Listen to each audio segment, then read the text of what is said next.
Personnel with the front line with Joe and Joe. Once again, let us go into the breach. Canada's chief public health officer gives us an update on COVID vaccines. Play the clip. It has been more than 6 months since your last dose of COVID-19 vaccine or your last infection.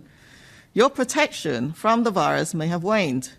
Receiving a COVID-19 vaccine dose this fall with an updated formulation is expected to increase individual protection against infection, symptoms, and severe disease. With today's authorization, NACI is reaffirming its guidance on the use of COVID-19 vaccines this fall. NACI recommends authorized age groups get an updated COVID-19 vaccine dose this fall, 6 months after their last vaccine dose or infection. We will have enough supply of the updated COVID-19 vaccines to support immunization programs across Canada.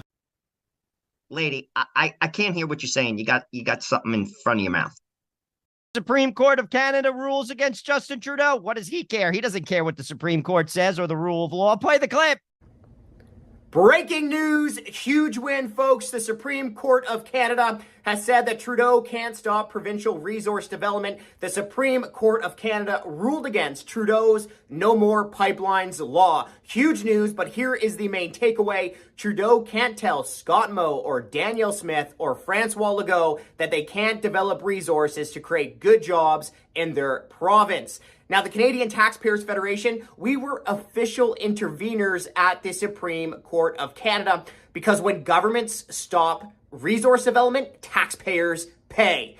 Now, this is a huge win for Canadian taxpayers. Obviously, I'm so pumped. You know, my family's in Alberta. Huge news over there. But folks, this is an embarrassment for the Trudeau government, a real bad day for Mr. Trudeau.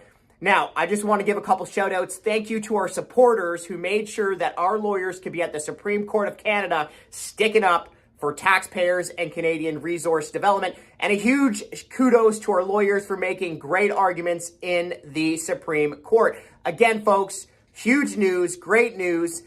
The Supreme Court has said that Trudeau can't stop provincial resource development. Great day for Canada. Great day for Canada. You've been getting bludgeoned for 8 years.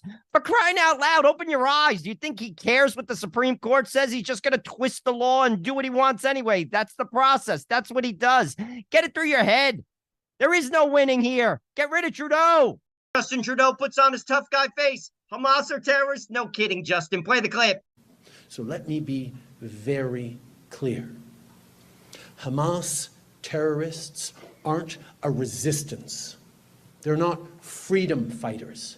They are terrorists. And no one in Canada should be supporting them, much less celebrating them. I like the huffing and puffing effect, Justin. I think the people will buy it. Polyev says world leaders don't take Justin Trudeau seriously. Pierre, the Canadian people don't take Justin Trudeau seriously. Play the clip. What do you make, sir, of Canada and Japan not being signatories to the G7 common statement on what's happening in Israel? The 5 G7 countries, Germany, Italy, the UK, US, and Italy, all signed off a deal, and they didn't even ask Justin Trudeau. Can we be honest? They don't care what Justin Trudeau thinks. World leaders don't take Justin Trudeau seriously. They think he's a joke. He's being trampled on by world leaders all around the world. Look, when you look at Justin Trudeau at an international meeting, other leaders don't even want to shake his hand. He stands off in the corner while the adults have serious conversations.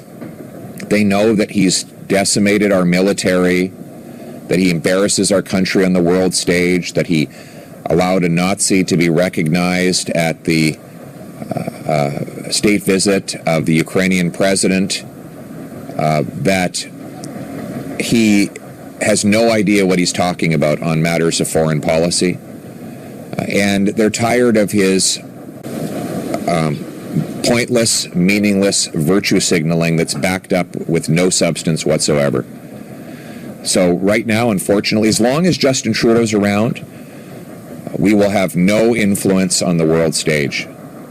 We need to bring in a serious leader who will rebuild our military, be a professional on the world stage, harness our natural resources, our energy as a geopolitical point of power.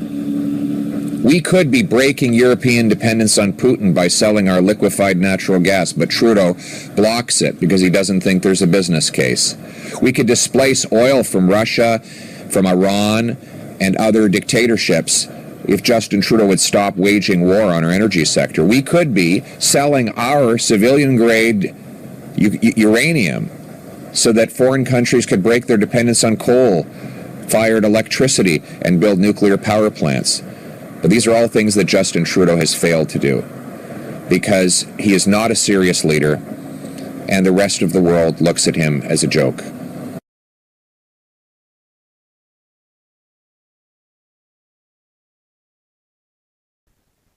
Ultimately, it's an embarrassment. But sadly, in America, we have the same situation right now.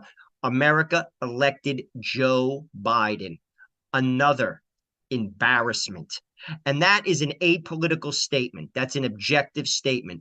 Both Trudeau and Biden are sadly not qualified and should not be in the position they are in. They represent a larger ideology. They don't represent, sadly, the people of their respective countries.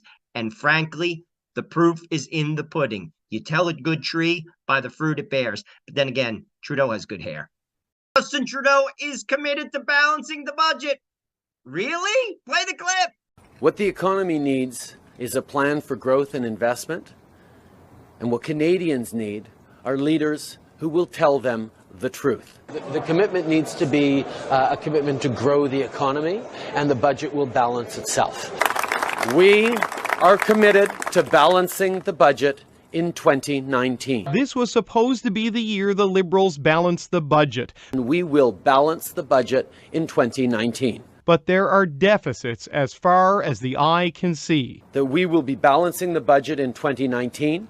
And that's the message to voters. 2019, the year he said he guaranteed that Canada would have a balanced budget, deficit turned out to be $26.6 billion. Reuters news agency reported this week that the Trudeau government, representing Canada, raised its debt load faster than any other country in the Group 7 of nations. Last year, our total debt, which is all of the deficits combined, went over $1 trillion for the first time ever. And in the most recent election this year, Trudeau made 103 new spending promises, costing $78 billion. Do you feel the spending has gotten out of control? It's no secret that Canadians are feeling stretched. I know there are people out there who said we should have done less. What would Canadians have done? They would have loaded up their credit cards. They would have scrambled to try and find ways to pay their bills and pay their groceries and figure out how to care for their loved ones. $41.70. Between the higher cost of living and higher interest rates meant to wrangle inflation, it appears many Canadians have racked up costly debt.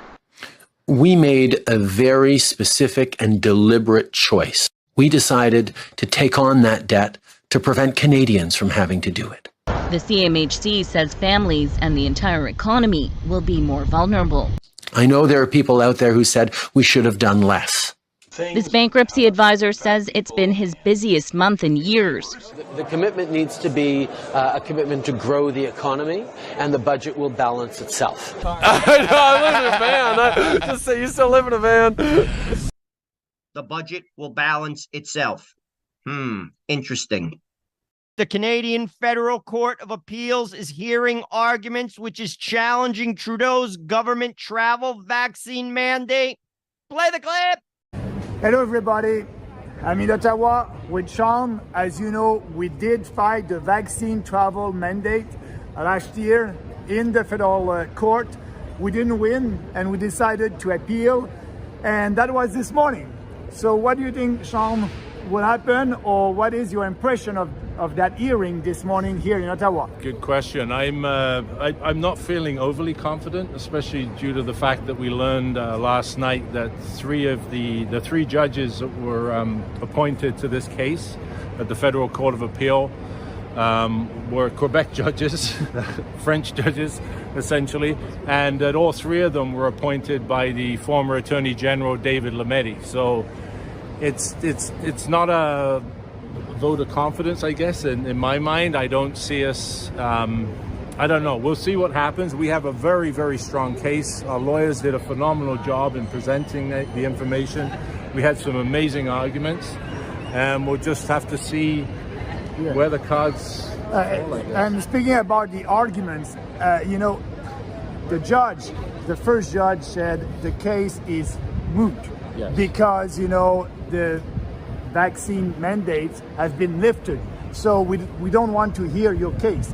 But when she did that, she had to follow 3 criteria. And one of them was, is it in the public interest to hear that case? And she said no. She said that Canadians are not interested to hear that case. And I was a little bit not so happy when one of the judges asked our lawyer about the public interest. And he said, which public interest? When you're speaking about public interest, for him, in his mind, there's 2 public interests. The one for the vaccinated people and the one for the unvaccinated people. It's which accounts for about 6 million people, don't forget. Yeah, it's not a small number of people. It's not a small number of people. And it's like saying, me as a judge, I'm not vaccinated, I'm vaccinated, and I'm not interested to hear your case. But it's segregation. And it was in the public opinion because we had a huge rally here in Ottawa, the Freedom Convoy. And after that, the government had to do a public inquiry about what happened during the Freedom Convoy. Right. So it was in the public opinion. But I believe that the judge, the way that he was asking the questions, think that the public opinion for him, it's only the public opinion of the vaccinated people. Well, and it goes a little further than that. There's the judicial economy side of this. So they don't think that it's worth spending the money to hear this case. There are about 14,000 documents in this case that they feel is too much evidence. And don't forget, it was the government that put forward 16 witnesses, right? So they generated most of this evidence by putting such a large amount of experts forward for cross-examination. And now they're saying there's too much evidence and that they don't have the time or the money to hear it. It's like absolutely insane. It's not an argument. No. And I believe that the test today, when we'll have that decision, because it may be in a week, but when we'll have that decision, it will be an important moment to judge if it's in Canada we have kangaroo courts or not. And if we don't win, do you agree with me that we will have to appeal up to the Supreme Court of Canada? We'll definitely be going to the Supreme Court, for sure. But like you, Sean, I'm not so confident. I was listening the questions from the judges, and I hope that they won't confirm what I think that we have now in Canada, kangaroo court. It's definitely looking that way, but let's hope they prove us wrong. Absolutely. So stay tuned, stay strong and free, and we will always fight for what we believe. And I believe strongly that a day we will be successful. If it's not here in court, it will be in the public opinion at the next general election. Yeah. Stay strong and free. Thank you, Sean. Thanks, everybody. Thank you. Guess where this is going? Nowhere. Hey guys, stay up to date with all of our content at Locals. We post videos and updates not found on this platform.